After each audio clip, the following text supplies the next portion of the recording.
Former Supreme Court Justice Sandra Day O'Connor said this, and I quote, "Knowledge of our system of government is not handed down through the gene pool, but we have neglected civic education for decades, and the results are predictably dismal." She's exactly right. And then I want to cite the Annenberg Public Policy Center, which on September 12, 2016, released its annual Constitution Day Civics Survey. And the results were absolutely stunning. Only 26% of the responders were able to name all three branches of government. That's 1 in 4 can even name the three branches of government. And then there's the question of the rights guaranteed in the First Amendment. In this same survey, just 1/3 said they could either name any of the rights guaranteed in the First Amendment or that they just did not know. So, ladies and gentlemen, what we have is a crisis of constitutional knowledge on multiple levels. But perhaps nowhere is this national ignorance more dramatic than this, and that has to do with our topic, God in government, Christ in the Constitution, and that is our discussion today. David New, I want to go to you. You say that Christ is actually in the Constitution. I'd love for you to explain what you mean by that. Yes, I do say that, and there's no question that it's true. Of course, the reason why this issue is important is because the secularists, people who believe that God should not be part of our public life and public policy and the values that God represents and the goodness of God, they argue that the word God is not in the U.S. Constitution.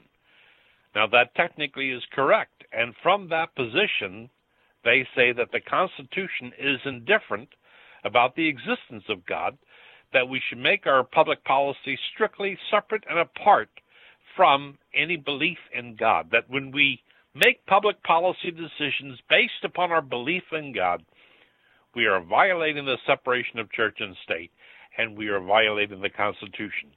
None of this is true. It is true that the word G-O-D is not in the Constitution, but it is not true that God is not referred to in the Constitution. He most assuredly is. And in our third segment, I'm going to show you something from the U.S. Supreme Court that will demonstrate that. But right now, I want to go to a legal dictionary. A legal dictionary, and this is the most popular law dictionary that is sold in the United States. It's called Black's Law Dictionary. And if you kindly would, look at Article 7 of your Constitution, and it uses the phrase, Year of Our Lord. Year of Our, O-U-R, Lord. That is very, very significant. Very significant. That phrase, Year of Our Lord, is a direct reference to Jesus Christ. In 1915, the Louisiana Supreme Court issued an opinion called the Herald case, and they identified that reference of Year of Our Lord in the U.S. Constitution as referring to Jesus Christ. So here's this secular document that doesn't have the word God in, that allegedly was intentionally kept out of the Constitution, and here it is actually where Jesus himself is referred to. Now, the secularists, they have a way of getting around this. They say, well, that's just a formality.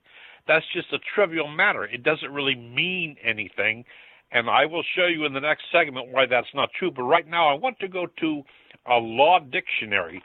Modern law dictionaries don't go into the depth that the old ones did. Here's one from 1910. It's issued by Henry Campbell Black. Today it's called Black's Law Dictionary. When I went to law school, before I began classes, I went to the school store and bought a copy of Black's Law Dictionary. And here's what it has to say about this phrase, in the year of our Lord. It says, Anno Domini, in the year of the Lord, commonly abbreviated A.D., the computation of time, according to the Christian era, dates from the birth of Christ. So here we have allegedly a godless document that in Article 7 refers to Jesus Christ. Here's another dictionary called the Dictionary of Terms and Phrases Used in American and English Jurisprudence. And of course, this document tells and defines Anno Domini. It says, and here it identifies that the nations that use this term, Year of Our Lord, are Christian nations. This is what it says, quote, in the year of the Lord, This phrase is commonly prefixed to the number denoting the year of the Christian era, thereby distinguishing that computation of time, which is adopted by all Christian nations, reckoning from the birth of Jesus Christ, from other modes of computing time. End of quote. So here we have two legal sources. The one I just read to you was published in 1879. And here we've got two legal sources that clearly identify year of our Lord as referring to Jesus Christ. Well, how can you have a secular, godless document with a reference to Jesus Christ right in it? That does seem to be a problem. It would upset me if I was a secularist. How do you live with something like that? How do you get around something like that? Well, I think this is the thing that we need to take into consideration, David, and I want to ask a question about that in just a moment. But it's interesting that as you're talking, one of our network station managers, Denny Melanie, has just brought this to my attention through text. He says kids in the public school are not being taught cursive, hence they may not be able to read and understand the Constitution. And he goes on to say that he wonders if that's not a liberal agenda to try to keep people away from the Constitution, that is not being able to read cursive. We don't really understand entirely, perhaps, or don't know fully, perhaps, what the liberals are doing, the secularists are doing, to get our thoughts away from what this Constitution of ours, this great Constitution of ours, is all about. But let me just go on and say this, that, probably everyone listening to us today have heard that secularist argument that the Constitution is a totally secular document. And my question, David, is this: when did that lie get started, and how has it been so effectively perpetrated over the last number of years? The idea that the Constitution is godless is not a new idea. When the Constitution came up for ratification, there were about 1,700 delegates who voted on the Constitution, whether to ratify it in the various states or not, but around 1,700. There was a very, very small number out of that group, not even 20, maybe 10, somewhere around there.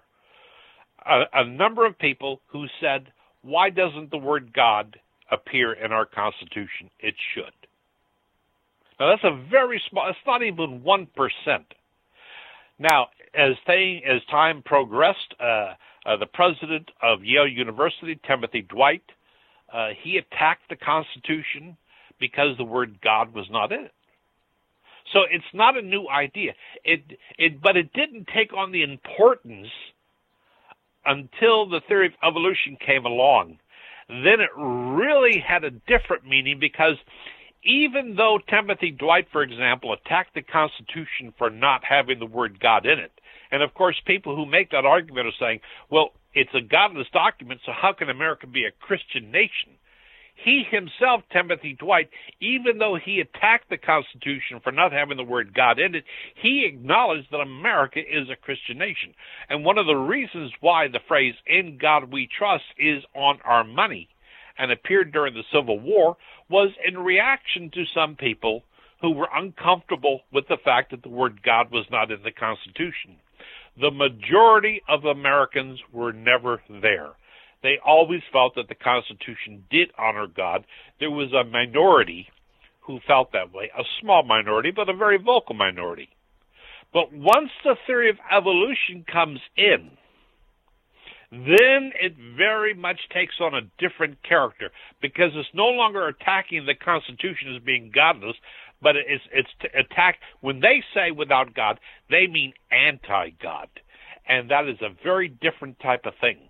David, let me ask you this. Would it not be accurate to describe the Constitution this way, that the framers were operating from a presuppositional apologetic, and that presupposition was this, that this is a Christian nation, and they had a knowledge of the Bible, and because they had that presuppositional apologetic and understood the influence of Christianity on the country, they weren't trying to prove anything in the Constitution. They just assumed this is the frame of reference from which we're operating. So the assumption was already there that this is what this country is, And that's what this Constitution would represent. Would that be an accurate way to describe it?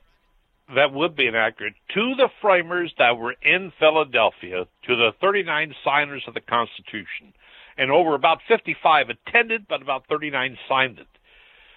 To those people, they did not see, by not including the word God, they did not see that as having the significance that it does to a group like the ACLU.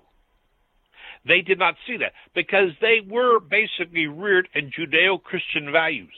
Without question, they believed in Christian America. You know, this is one of the most incredible things.